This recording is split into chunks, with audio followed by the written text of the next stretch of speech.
Waraysi lala yeeshay ninka loo maleynayo inuu noqon doono ra'iisul wasaaraha Ethiopia ee soo socda.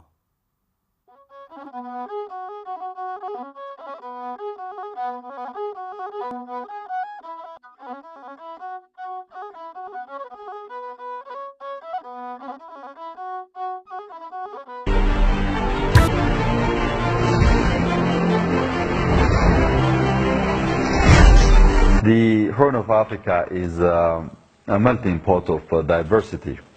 It's geopolitics, religion, history, population, and culture has made the region prone to conflict. The region has been at crossroads for a number of reasons. From religious perspective, Christianity and Islam embedded themselves in the region from the earliest days. As well, when we see the issue from resource sharing also comes into play.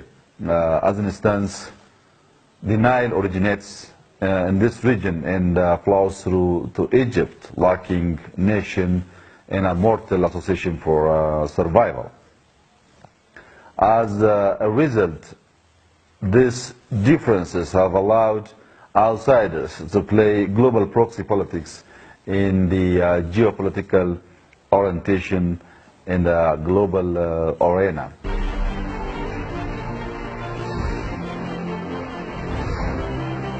The Horn is like the fragile border of Europe's very fractured southern neighborhood. Its backyard is resided by the Muslim world, including Gulf states, Saudi Arabia, and Iran, who aspire to champion regional hegemony.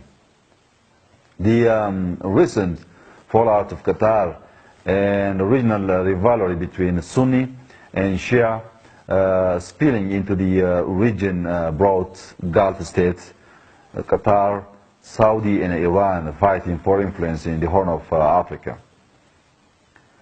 Increasing influence from the Gulf has also brought Israel and Turkey onto the passage. Turkey has tried to balance Emirates' influence through trade and security relationships all along the Somali coast, including a military base. The Western world also postulates the region as a periphery where geopolitical interests are contested and setting a playing field of regional rivalries. In the geopolitical view based on American security and Chinese economic interests, Ethiopia and Kenya tend to get much of the attention this day. For instance, maritime trade between Europe and Asia is about 700 billion each year passes through the region. European interests have also increased due to recent migrant crisis and the string of high-profile terrorist incidents.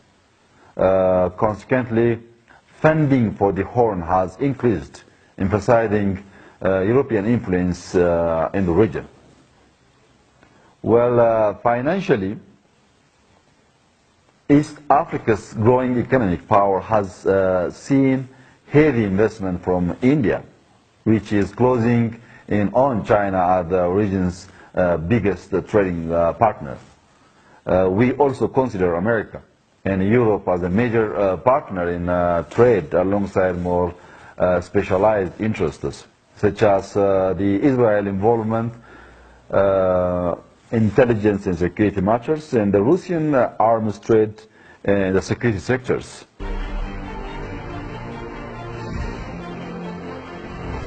As many of influence dispense into the Horn, it increases the number of paths for ambitious actors to access external support, making it more difficult for the regional local politicians to maintain control.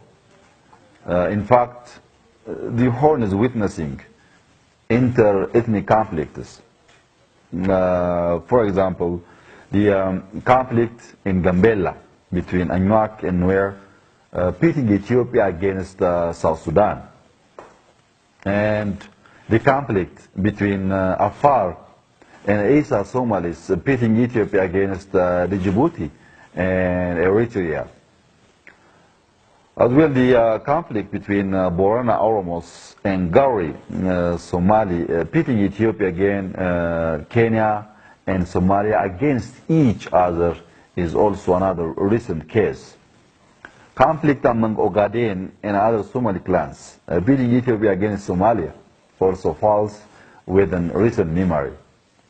So what's worse, interethnic conflicts are aggravated by proxy powers like the ever-changing loyalties of the Somali federal government and other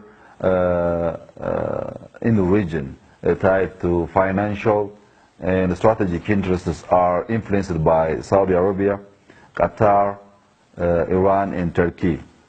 Another instance is the UAE's desire to acquire the port of Berbera, influences separatists in Somalia, including Puntland and Somaliland.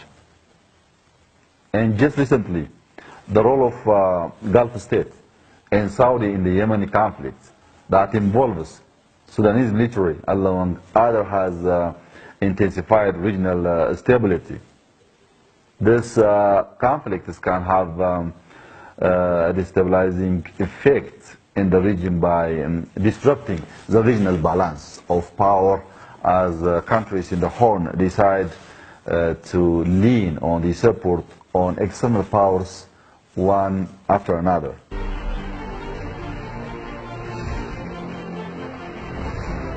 Well, the first one is efforts need to be exerted by states to win over their populations through persuasion rather than coercion, and active engagement of people in mega projects.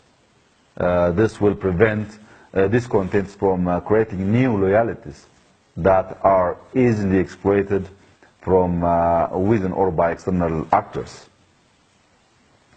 Another action that needs to be overturned is a mix of poor governance, mutual destabilization, and external intervention into a righteous cycle of participatory government, a regional integration that focuses on building a regional economic market, and thus a region that can negotiate on its behalf with the outside world rather than retail its interests to the first buyer.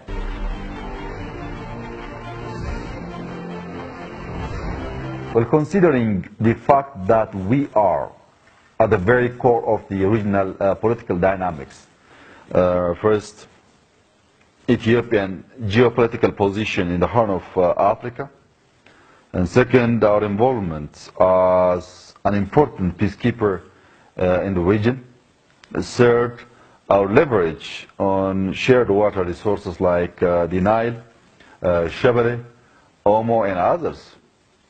And the fact that Ethiopia is a unique mix of regional and global religious, or ethnic dynamism. The way conflicts and cooperation is solved will be closely watched by the world. We need to acknowledge the elephant is in the room. These emerging actors like UAE, Turkey, Iran, and others. So we need a foreign policy orientation that moves in tandem with domestic political evolution through a paradigm shift of economic and political interests, through policy action, dynamic towards unpredictable and incisive diplomacy. We need to understand and conceptualize the critical matrix that include all the regional players.